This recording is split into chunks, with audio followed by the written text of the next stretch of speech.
Hi, folks. Welcome to the Prepared Homestead. This is Travis. Thank you all for stopping by to watch. The weather is okay.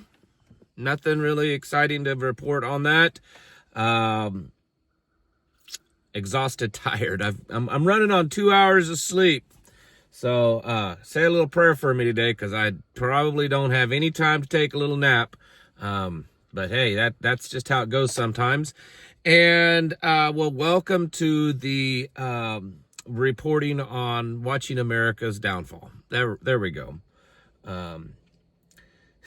It's a mess. So the quantitative easing of the Fed is seems to be in full force. They've talked about this in recent days, weeks, that it was going to start up again, and apparently it has, because overnight several more $1 billion was created and dumped into the banking system. This is something like over $130 billion just in the last few days.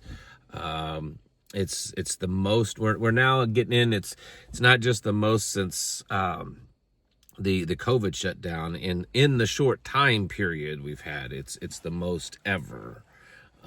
But so that's happening.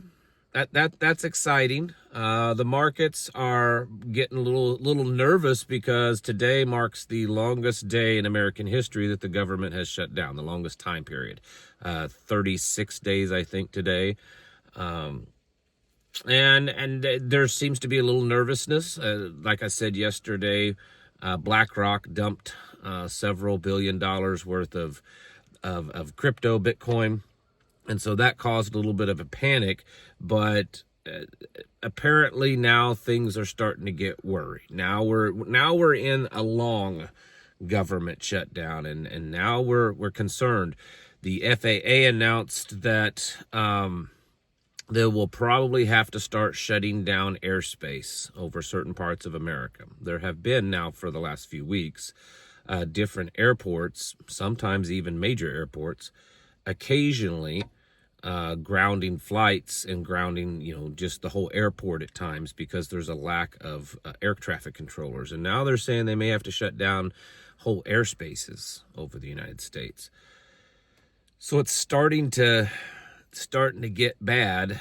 And like I reported yesterday, the president announced yesterday that even after a court ruling to release emergency funds, so at least part of SNAP benefits, food stamps, are being funded, the president said yesterday, none of it. Nothing's going to get funded. They're not releasing anything until a deal has been made in Congress on the budget.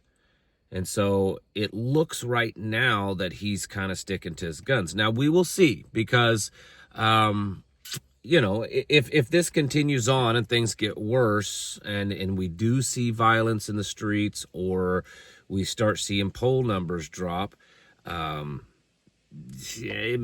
may change. Right? They may give in, but as of right now, it looks like they're sticking to it. And I know that a lot of people are going to say, yeah, but that's not going to affect the Republicans and the MAGA Republicans, because, everyone knows that it's just a bunch of liberals on food stamps. And that's not what it shows statistically. Statistically, it's looking close to 50-50, somewhere in the neighborhood of 55%, vote Democrat, to 40 to 45% of food stamp recipients are Republican voters.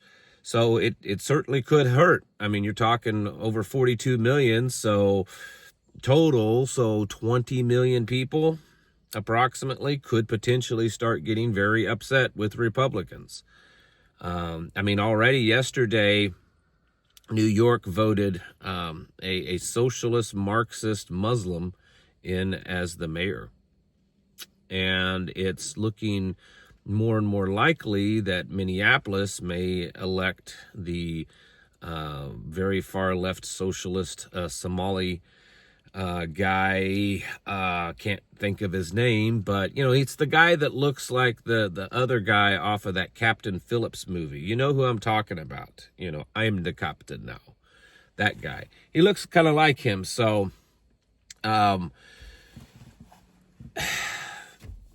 for kind of midterm type elections, It definitely went far left, not just left, far left.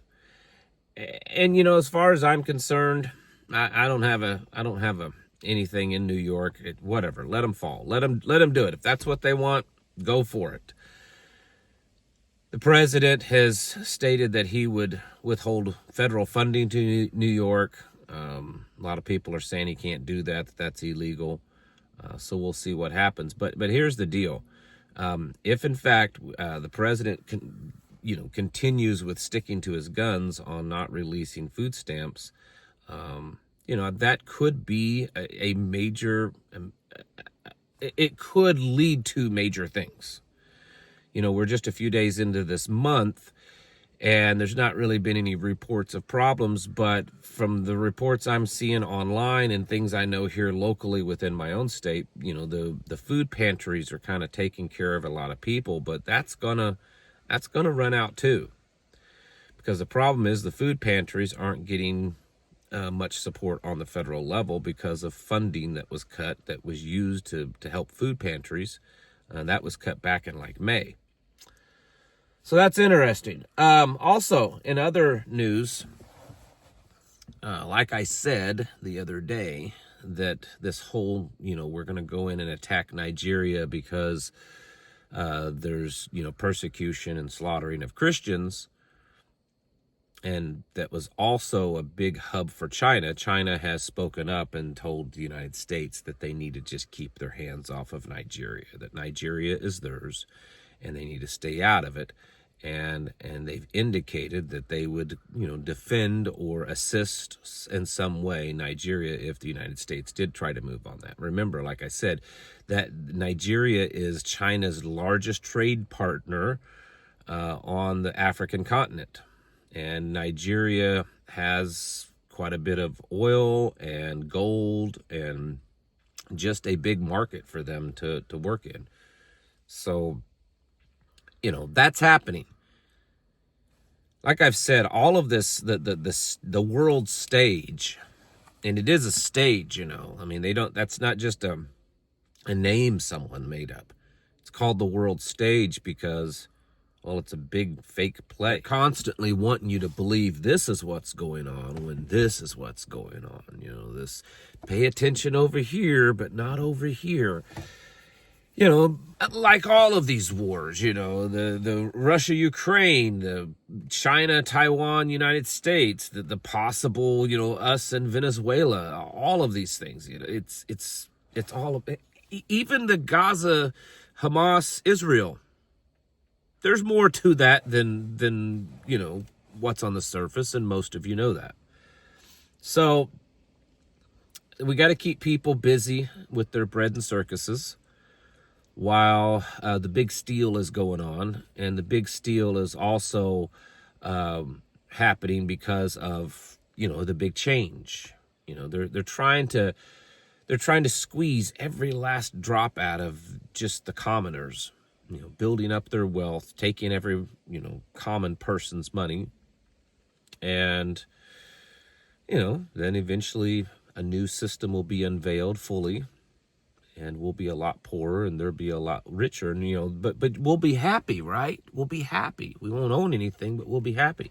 It's just like this whole BlackRock Bitcoin thing. BlackRock dumps several $1 billion in Bitcoin that it owns, causing, Bitcoin to go from, the 125,000 range down to like 99,000. But at the same time, they have other accounts that are buying up large amounts of Bitcoin now because it's all been sold off.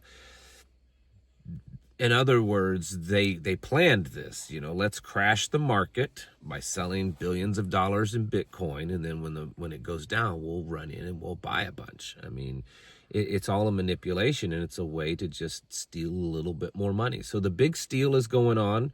It's been going on for years. It's just ramping up. And it's a bread and circus show to keep everyone busy between the wars and all the other stuff. They're all really the same team. They just, kind of switch around a little bit. I've used the analogy many times. It's like the mafia. the mafia all have, for the most part, all the different, families and stuff. They all have kind of the same goals, right? They may fight amongst themselves, but in the end, they're all trying to do the same thing.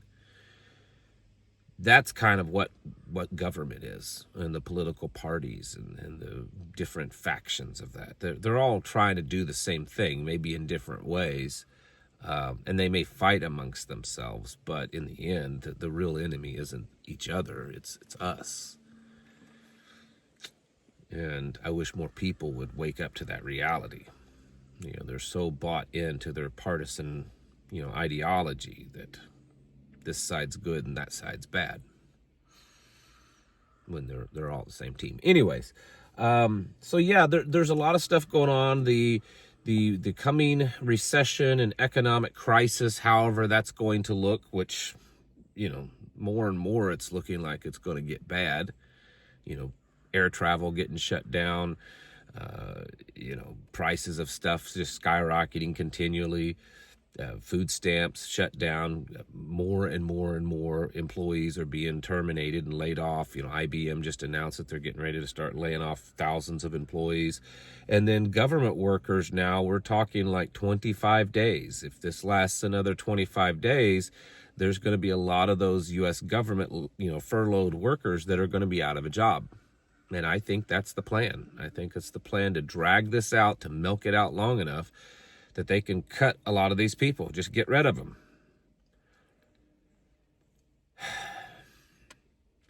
I mean, the possibility, like I've been telling you, I said this last night, the possibility of things becoming pretty serious to where more and more of the average person kind of wakes up to it and they realize, oh my goodness, this is bad. This isn't just a little bump in the road, a little hiccup. This is bad. And then they panic. Maybe it's through violence or through panic buying or whatever, but they panic, and then that's when things start to get bad. So your job as someone that is aware of all this stuff going on is to, stay ahead of that curve and continually be ready. Because, unless something happens, and it's still possible that something could happen and change things, a budget bill is fixed and the government reopens and everyone gets their food stamps and everyone's happy, that peace ends up happening, that we don't go to war with all these nations, that they're able to negotiate things. I mean, those are all possibilities. But the likelihood, the odds of bad things happening, economic, war, all, just general breakdown of society. I mean, there's a reason why the president authorized the Pentagon, and now they're putting together and training, tens of thousands of National Guard to put down civil unrest in the United States in major cities. There's a reason why that's all being done. Because they know something, they know they've got a plan, and they know how it's going to, or at least they have a good idea of how it's going to work out.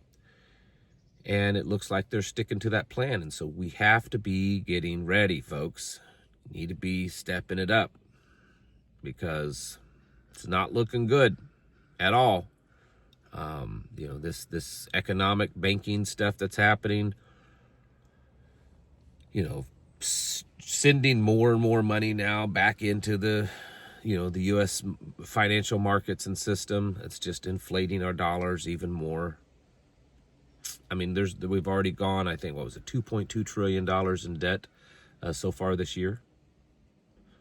The White House claims that we have cut debt by $600 billion, but there is absolutely zero evidence that that's true yet whatsoever, because we've gone into more debt this year.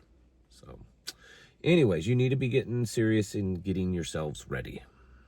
So that if you've watched any of my videos, but you need to take it serious and push yourself, because the way things are rolling, it's not just that there's odds that it's going to get bad, really bad.